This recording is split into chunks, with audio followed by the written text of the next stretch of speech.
Political science के अंतर्गत राजस्थान पंचायती राज एक काफ़ी महत्वपूर्ण टॉपिक है। आपके हर एक कंपटीशन एग्जाम में यहाँ से एक नया क्वेश्चन जरूर पुटअप किया जाता है। तो देखिए, राजस्थान पंचायती राज से रिलेटेड जितने भी क्वेश्चन बनते हैं 30 क्वेश्चन आंसर के बारे में अपने इस वीडियो में बात करेंगे। तो देखिए, लेसन शुरू करते हैं। पहला क्वेश्चन आपको दे रखा है, राज्यपाल किसके प्रति उत्तरदायी होता है? तो देखिए, आपका जो राज्यपाल है वो राष्ट्रपति के प्रति उत्तरदायी होता है। सही उत्तर का आपको चयन करना है। राज्यपाल कुलाधिपति होते हैं, यानी कि राजस्थान के जो राज्यपाल होते हैं वो किसके कुलाधिपति होते हैं? सभी राज्य विश्वविद्यालय के। बिल्कुल, राजस्थान में जितने भी आपकी यूनिवर्सिटी हैं सभी के कुलाधिपति कौन होते हैं? आपके राज्यपाल होते हैं। राज्य के राज्यपाल के विषय में निम्नलिखित कथनों पर आपको विचार करना है और नीचे दिए गए कूट के आधार पर आपको चयन करके बताना है।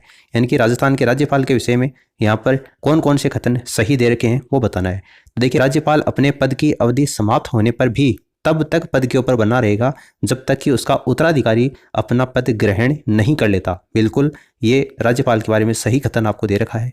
कोई व्यक्ति राज्यपाल नियुक्त होने का पात्र तभी होगा जब उसकी आयु 30 वर्ष पूरी कर लो। जी नहीं, राज्यपाल के संदर्भ में 30 वर्ष आयु नहीं है, ये आपको गलत दे रखा है। राज्यपाल राष्ट्रपति को संबोधित कर अपने हस्ताक्षर सहित लेख द्वारा अपना पद त्याग सकता है। तो ये भी आपको सही दे रखा है। यानी कि पहला और जो तीसरा कथन है वो आपको सही दे रखे हैं और ये आपको कूट नंबर 3 में दिया गया है।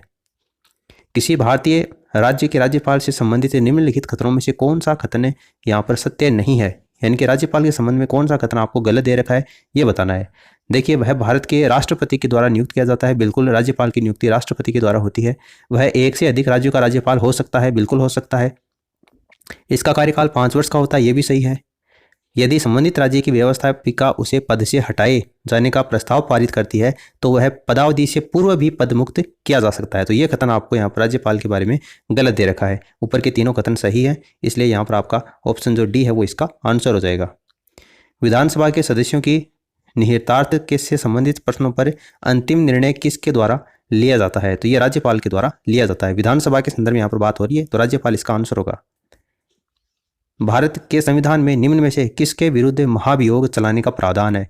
तो राष्ट्रपति के विरुद्ध महाभियोग चलाने का प्रावधान है। राज्य विधानसभा की बैठक के लिए गणपूर्ति कितनी होनी चाहिए? राज्य विधानसभा की बैठक के लिए गणपूर्ति कितनी होनी चाहिए?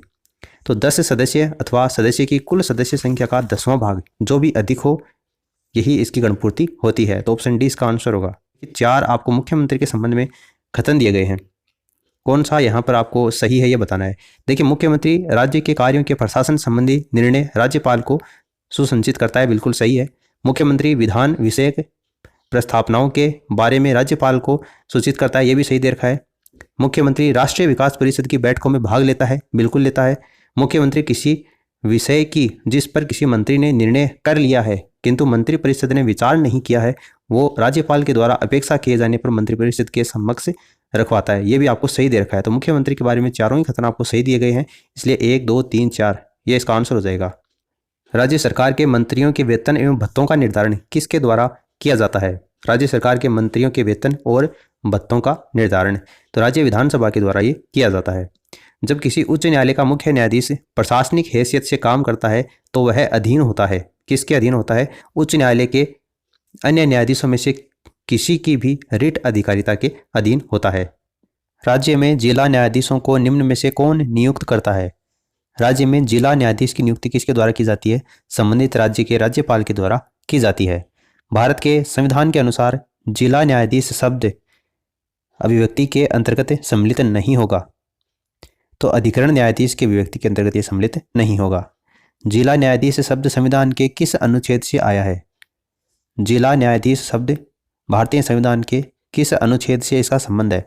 तो अनुच्छेद 233 से इसका संबंध है। Option D. पंचायतों के संदर्भ में निम्न में से कौन सा कथन सही है? पंचायतों के संबंध में कौन सा कथन सही है? तो देखिए, 50% सीटें अनुसूचित जाति या अनुसूचित जनजाति की महिलाओं के लिए आरक्षित होगी, ये गलत है। ऐसा कोई प्रावधान नहीं है। ग्राम सभा एक निकाय है जिसमें गांव के रहने वाले सभी नागरिक सम्मिलित होते हैं, यह भी गलत है। मध्यवर्ती स्तर पर एक पंचायत समिति हो, यह बिल्कुल सही है। 3 लेवल में बांटा गया है जिले को और मध्यवर्ती स्तर के ऊपर एक पंचायत समिति हो, यह सही दे रखा है।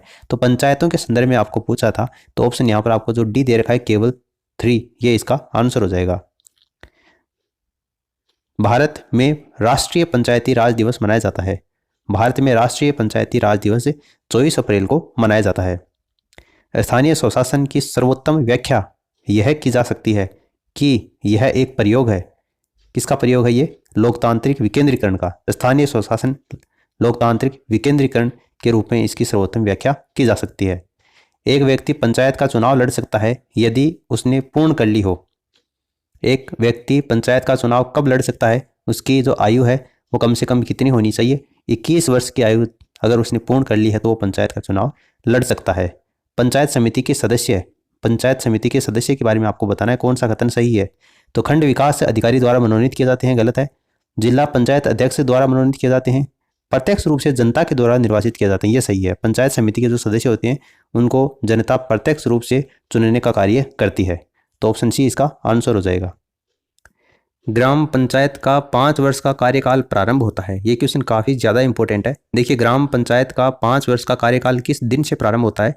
पंचायत की प्रथम अधिवेशन की नियत तिथि से प्रारंभ होता है, यानी कि पहली बैठक से ये प्रारंभ होता है। ना तो ये चुनाव की तिथि से प्रारंभ होता है और ना ही चुनाव का रिजल्ट आने की तिथि से प्रारंभ होता है। ठीक है। प्रत्येक महानगरीय योजना समिति का अध्यक्ष ऐसी समिति के द्वारा संस्तुति विकास योजना को किसके पास से अग्रसारित करता है या फिर बेचने का काम करता है? तो ये राज्य की सरकार इसका करेक्ट आंसर होगा। महापौर या मेयर का कार्यकाल कितने वर्ष का होता है? तो महापौर का कार्यकाल 5 वर्ष का होता है। जिला आयोजना समिति में निर्वाचित व पदेन सदस्य कितने होते हैं?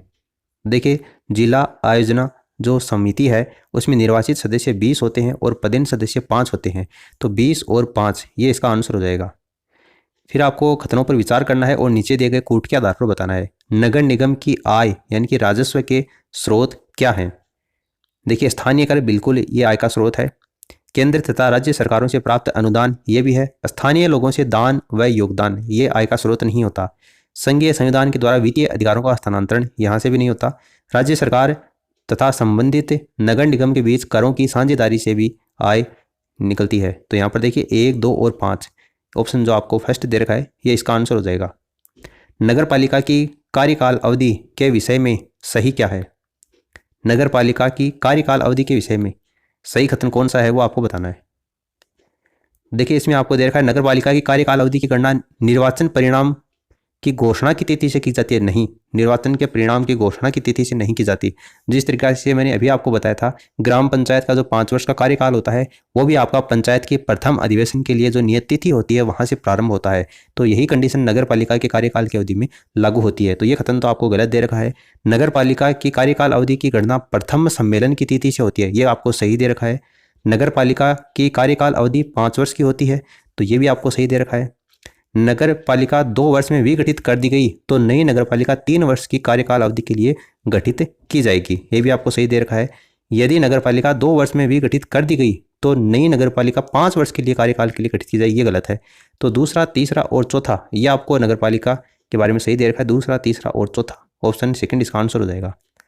जिला स्तर के ऊपर जिला योजना के समायोजन का दायित्व है 74वें संविधान संशोधन के अंतर्गत दिया गया है। तो ये जिला नियोजन समिति को दिया गया है।